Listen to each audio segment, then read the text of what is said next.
ಹಿಮದ ಹೃದಯದಲ್ಲಿ ಅರಳಿದ ಹೂ ಭಾಗ 17. ಸಿಸ್ಟರ್ ಬಂದು ರುದ್ರನ ಕೈಗೆ ಡ್ರೆಸ್ಸಿಂಗ್ ಮಾಡಿ ಅವನ ಮೈಯನ್ನು ಒತ್ತೆ ಬಟ್ಟೆಯಲ್ಲಿ ಒರೆಸಲು ಬಂದಾಗ ರುದ್ರ ಅವರಿಗೆ ಹೋಗಲು ಹೇಳಿ ಮೀರಾಳಿಗೆ ಒರೆಸಲು ಹೇಳಿದನು. ಮೀರಾ ಸಂಕೋಚ ಪಟ್ಟುಕೊಂಡಳು. ಆದರೆ ರುದ್ರ ಅವಳಿಗೆ ಒರೆಸಲು ಹೇಳಿದನು. ಅವಳು ನಿಧಾನವಾಗಿ ಅವನ ಹತ್ತಿರ ಬಂದಳು. ಅವಳ ಹೃದಯ ಜೋರಾಗಿ ಹೊಡೆದುಕೊಳ್ಳತೊಡಗಿತು. ಅವಳು ಬಾಗಿ ಅವನ ಶರ್ಟ್ ಬಟನ್ಗಳನ್ನು ಒಂದೊಂದಾಗಿ ಬಿಚ್ಚತೊಡಗಿದಳು. ಅವಳ ಕೈಗಳು ನಡುಗುತ್ತಿದ್ದವು. ಕಣ್ಣುಗಳು ಮೇಲಕ್ಕೇರಲು ಹೆದರುತ್ತಿದ್ದವು. ಕೊನೆಯ ಬಟನ್ ಬಿಚ್ಚಿದ ಕ್ಷಣ ಅವಳ ದೃಷ್ಟಿ ಅನಾಯಾಸವಾಗಿ ಅವನ ಕಡೆ ಹೋಯಿತು. ಅಗಲವಾದ ಭುಜಗಳು, ದೃಢವಾದ ಮೈಕಟ್ಟು, ವರ್ಷಗಳ ಪರಿಶ್ರಮ ಮತ್ತು ಶಿಸ್ತಿನ ಜೀವನದ ಗುರುತುಗಳು ಅವನಲ್ಲಿ ಸ್ಪಷ್ಟವಾಗಿ ಕಾಣಿಸುತ್ತಿದ್ದವು.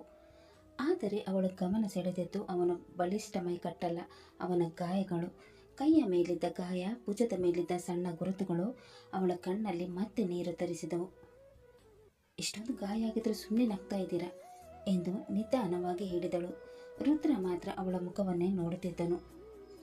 ನೀನು ಹೀಗೆ ನಾನು ಸೇವೆ ಮಾಡ್ತಾ ಇದ್ದರೆ ನನಗೆ ನೋವೇ ಗೊತ್ತಾಗಲ್ಲ. ಆ ಮಾತು ಕೇಳಿ ಮೀರಾಳ ಮುಖ ಕೆಂಪಾಯಿತು. ಅವಳು ತಕ್ಷಣ ದೃಷ್ಟಿ ತಗ್ಗಿಸಿಕೊಂಡು ಬಟ್ಟೆಯನ್ನು ನೀರಿನಲ್ಲಿ ತೊಯ್ದು ಅವನ ಕೈಯನ್ನು ಜಾಗ್ರತೆಯಿಂದ ಒರೆಸತೊಡಗಿದಳು.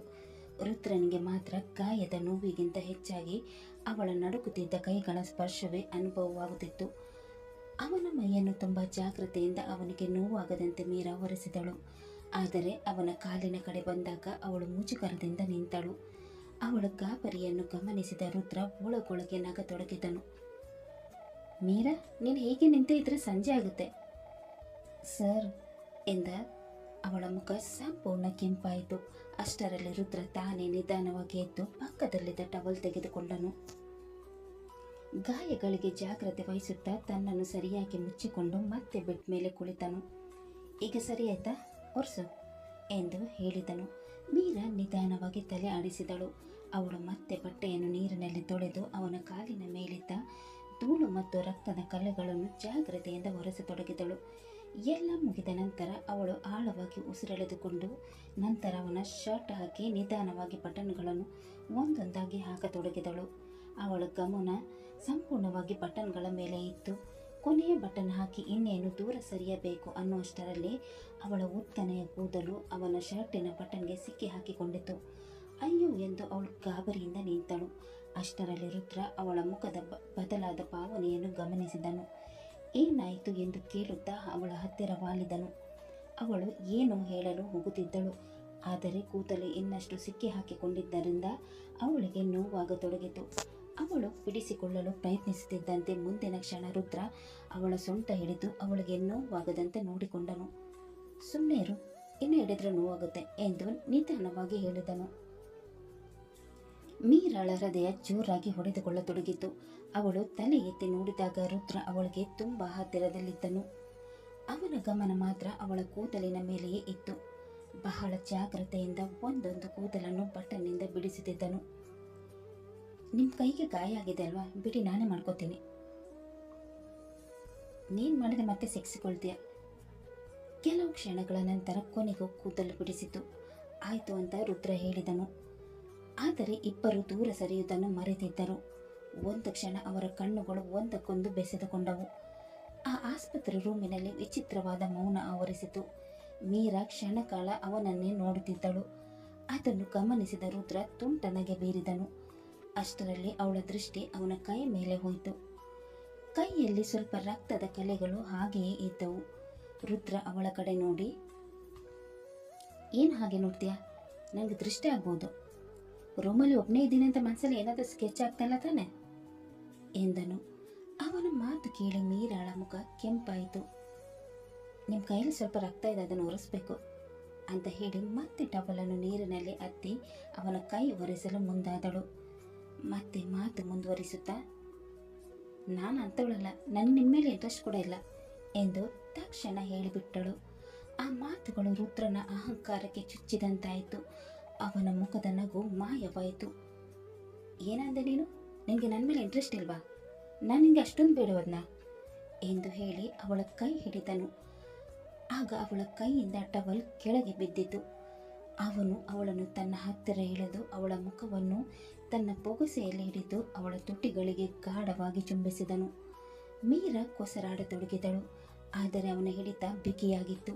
ಅವಳಿಗೆ ಬಿಡಿಸಿಕೊಳ್ಳಲು ಅಸಾಧ್ಯವಾಯಿತು. ಅವಳಿಗೆ ಉಸಿರಾಡಲು ಅವಕಾಶ ಕೊಡದೆ ಅವಳನ್ನು ಚುಂಬಿಸುತ್ತಲೇ ಇದ್ದನು.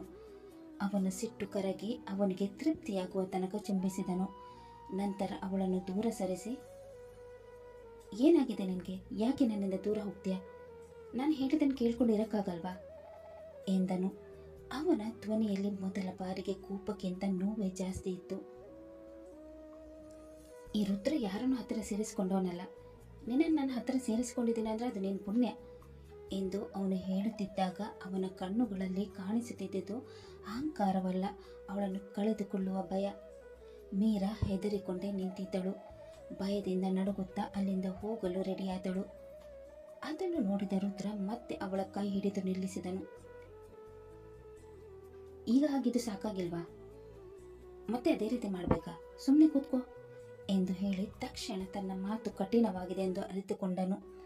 ಅವಳ ಕಣ್ಣುಗಳಲ್ಲಿ ಭಯ ಕಂಡ ಕ್ಷಣ ಅವನ ಕೋಪ ಸಂಪೂರ್ಣ ಕರಗಿ ಹೋಯಿತು. ಮೀರಾ ಹೆದರುತ್ತಾ ಅಳತೊಡಗಿದಳು. ಅವಳ ಕಣ್ಣೀರು ನೋಡಿದ ರುದ್ರನ ಹೃದಯವೇ ನಡುಗಿ ಹೋಯಿತು. ಅವನು ನಿಧಾನವಾಗಿ ಅವಳನ್ನು ತನ್ನತ್ತ ಎಳೆದುಕೊಂಡು ಸಮಾಧಾನ ಮಾಡುವಂತೆ ಭುಜದ ಮೇಲೆ ಕೈ ಇಟ್ಟನು. ಅಳ್ಬೇಡ ಎಂದು ಹೇಳಿ ಅವಳ ಕಣ್ಣೀರನ್ನು ಒರೆಸಿದನು. ಯಾಕೆ ನನಗೆ ಸಿಟ್ಟು ಬರಿಸ್ತೀಯಾ? ಅವನ ಧ್ವನಿ ಈಗ ಮೃದುವಾಗಿತ್ತು. ಇನ್ಮೇಲೆ ನನ್ನ ವಿರುದ್ಧ ಮಾತಾಡಬೇಡ ಎಂದು ಹೇಳಿ ಕೆಲ ಕ್ಷಣ ಮೌನವಾದನು. ನಂತರ ಎಂದಿಗೂ ತಲೆಬಾಗದ ರುದ್ರಸಾಲ್ಯ ನಿಧಾನವಾಗಿ ತಲೆ ತಗ್ಗಿಸಿ ಹೇಳಿದನು, ಸಾರಿ. ಆ ಪದ ಕೇಳಿ ಮೀರಾ ಆಶ್ಚರ್ಯದಿಂದ ಅವನ ಕಡೆ ನೋಡಿದಳು. ಯಾಕೆಂದರೆ ಅವಳ ಕಣ್ಣೀರಿಗಾಗಿ ರುದ್ರ ತನ್ನ ಅಹಂಕಾರವನ್ನೇ ಬದಿಗಿಟ್ಟಿದ್ದನು.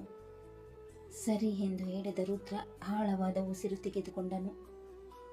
ಈಗ ನನ್ನ ಕೈ ಒರೆಸು ಎಂದು ನಿಧಾನವಾಗಿ ಹೇಳಿದನು. ಮೀರಾ ಕೆಳಗೆ ಬಿದ್ದಿದ್ದ ಟವಲನ್ನು ಎತ್ತಿಕೊಂಡಳು. ಆಗ ಅವಳ ಕಣ್ಣುಗಳಲ್ಲಿ ಕಣ್ಣೀರು ಇನ್ನೂ ನಿಲ್ಲದ ಹರಿಯುತ್ತಿತ್ತು. ಅವಳು ಅಳುತ್ತಲೇ ಅವನ ಗಾಯವಾದ ಕೈ ಒರೆಸತೊಡಗಿದಳು. ಅಷ್ಟರಲ್ಲಿ ರುದ್ರ ಮತ್ತೆ ಅವಳ ಕೈ ಹಿಡಿದನು. ಮೀರಾ ಎಂದು ಕರೆದು ಅವಳನ್ನು ತನ್ನ ಪಕ್ಕದಲ್ಲಿ ಕೂರಿಸಿಕೊಂಡನು. ಅವಳ ಕಣ್ಣುಗಳಿಂದ ಜಾರುತ್ತಿದ್ದ ಕಣ್ಣೀರನ್ನು ತನ್ನ ಬೆರಳುಗಳಿಂದ ನಿಧಾನವಾಗಿ ಒರೆಸಿದನು. ಅಳ್ಬೇಡ ಅಂದೆ ಅಲ್ವಾ ಎಂದು ನಿಧಾನವಾಗಿ ಹೇಳಿದನು. ಆದರೆ ಮೀರಾಳ ಕಣ್ಣೀರು ನಿಲ್ಲಲಿಲ್ಲ. ಅದನ್ನು ನೋಡಿದ ರುದ್ರ ಮತ್ತೆ ಅವಳ ಕೆನ್ನೆಯ ಮೇಲೆ ಜಾರಿದ್ದ ಕಣ್ಣೀರನ್ನು ಒರೆಸಿದನು. ಅಳೂರನ್ನು ಕಂಡ್ರೆ ನನಗೆ ಇಷ್ಟ ಆಗಲ್ಲ, ಅಳ್ಬೇಡ. ಮೊದಲ ಬಾರಿಗೆ ಅವನ ಧ್ವನಿಯಲ್ಲಿ ಆದೇಶ ಇರಲಿಲ್ಲ, ಕಾಳಜಿ ಮಾತ್ರ ಇತ್ತು. ಮೀರಾ ಆಶ್ಚರ್ಯದಿಂದ ಅವನ ಮುಖವನ್ನೇ ನೋಡಿದಳು.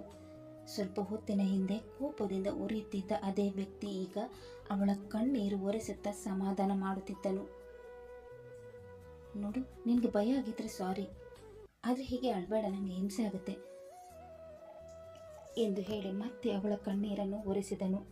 ಮೀರಾಳ ಹೃದಯ ವಿಚಿತ್ರವಾಗಿ ಹೊಡೆದುಕೊಳ್ಳತೊಡಗಿತು. ಅವನ ಕಣ್ಣುಗಳಲ್ಲಿ ಕೋಪದ ಹಿಂದೆ ಅಡಗಿದ್ದ ನೋವು ಮತ್ತು ಕಾಳಜಿ ಸ್ಪಷ್ಟವಾಗಿ ಕಾಣಿಸುತ್ತಿತ್ತು. ಆಯಿತು ಅಂತ ಹೇಳಿದ ಅವಳು ಬಟ್ಟೆಯನ್ನು ನೀರಿನಲ್ಲಿ ತೊಯ್ದು ಅವನ ಕೈಗೆ ಅಂಟಿದ ರಕ್ತದ ಕಲೆಯನ್ನು ಜಾಗ್ರತೆಯಿಂದ ಒರೆಸತೊಡಗಿದಳು. ರುದ್ರ ಮಾತ್ರ ಅವಳ ಮುಖವನ್ನೇ ನೋಡುತ್ತಿದ್ದನು. ಮೀರಾ ಅವನ ಕಡೆ ನೋಡದೆ ತನ್ನ ಕೆಲಸದ ಮೇಲೆ ಗಮನ ಹರಿಸಿದ್ದಳು. ಆದರೆ ಅವನ ಮನಸ್ಸಿನಲ್ಲಿ ಮಾತ್ರ ಸಾವಿರ ಪ್ರಶ್ನೆಗಳು ಓಡಾಡುತ್ತಿದ್ದವು. ಏನಾಗ್ತಾ ಇದೆ ನನಗೆ? ಇವಳನ್ನು ದ್ವೇಷ ಮಾಡ್ತಾ ಇದ್ದವನಿಗೆ ಏನಾಯಿತು? ಅವನು ಕಣ್ಣು ಮುಚ್ಚಿಕೊಂಡನು. ಸ್ವಲ್ಪ ಹೊತ್ತು ಹಿಂದೆ ನಡೆದ ಘಟನೆ ಅವನ ಮನಸ್ಸಿನಲ್ಲಿ ಮತ್ತೆ ಮತ್ತೆ ಮೂಡತೊಡಗಿತು. ಇವಳು ನನ್ನ ವಿರುದ್ಧ ಮಾತಾಡಿದ್ರೆ ಯಾಕೆ ನನಗೆ ಎಷ್ಟು ಕೋಪ ಬರುತ್ತೆ? ಇವಳು ನನ್ನನ್ನು ಕಡೆಗಣಿಸಿದ್ರೆ ಯಾಕೆ ನನಗೆ ಸಹಿಸ್ಕೊಳ್ಳೋಕ್ಕಾಗಲ್ಲ? ಇವಳ ಜೊತೆಗಿದ್ದಾಗ ಮಾತ್ರ ಯಾಕೆ ನನ್ನ ಮನಸ್ಸಿಗೆ ನೆಮ್ಮದಿ ಸಿಗುತ್ತೆ? ಆ ಪ್ರಶ್ನೆಗಳಿಗೆ ಅವನ ಬಳಿಯೂ ಉತ್ತರ ಇರಲಿಲ್ಲ. ಅವನಿಗೆ ಮೀರಾಳ ಮೇಲೆ ಪ್ರೀತಿಯಾಗಿದ್ದು ಅವನಿಗೆ ಕೂಡ ತಿಳಿಯದೆ ಹೋಯಿತು. ಕೋಪದಲ್ಲಿ ಏನು ಮಾಡ್ತೀನೋ ನನಗೇನೋ ಗೊತ್ತಾಗಲ್ಲ ಎಂದು ಮನಸ್ಸಿನಲ್ಲಿ ಕುಣುಗಿದನು.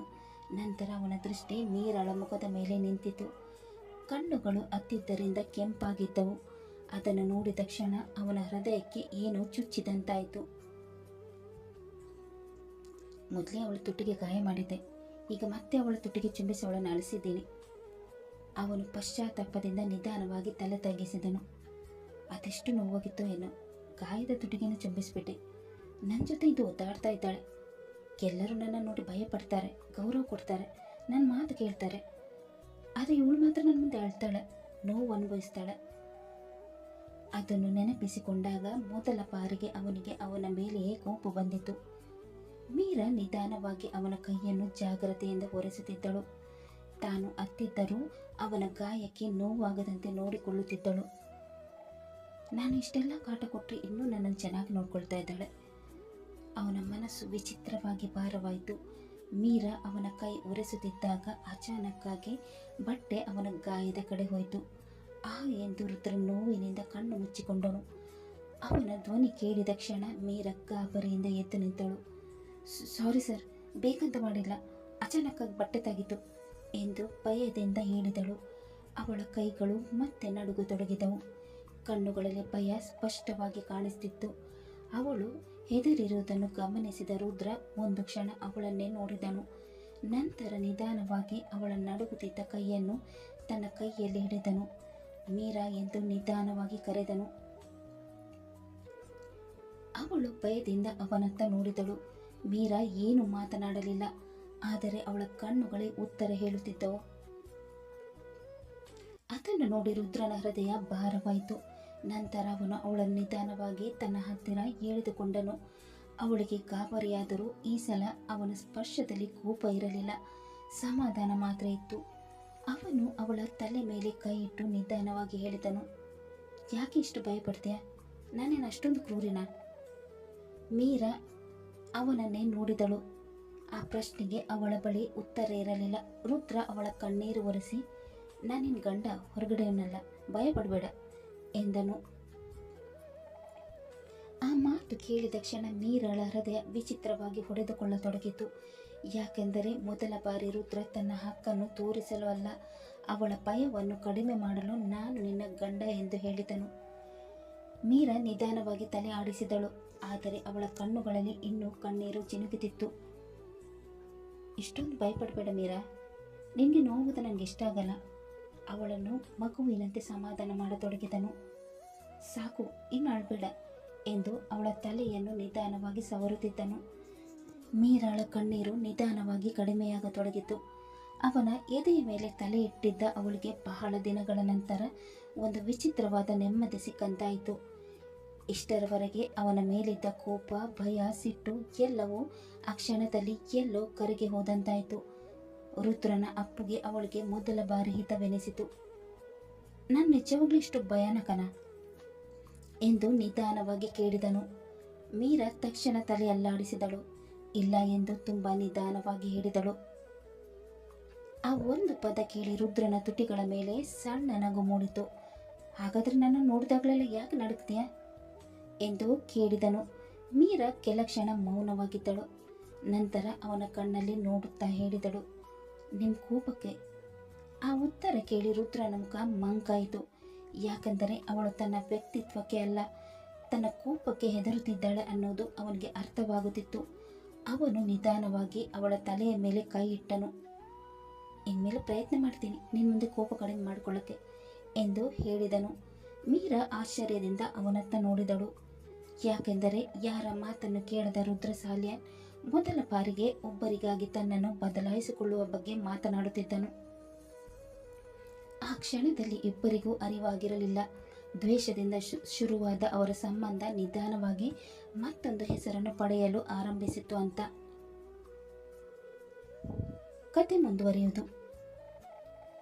ದ್ವೇಷದಿಂದ ಆರಂಭವಾದ ಈ ಸಂಬಂಧ ಈಗ ಪ್ರೀತಿಯ ಹಾದಿಯಲ್ಲಿ ಸಾಗುತ್ತಿದೆಯಾ? ರುದ್ರನಿಗೆ ಮೀರಾಳ ಮೇಲಿನ ತನ್ನ ಭಾವನೆಗಳು ನಿಜವಾಗಿಯೂ ಅರ್ಥವಾಗುತ್ತದೆಯಾ? ಅಥವಾ ಅವನ ಅಹಂಕಾರವೇ ಮತ್ತೆ ಅವರಿಬ್ಬರ ನಡುವೆ ಗೋಡೆಯಾಗಿ ನಿಲ್ಲುತ್ತದೆಯಾ?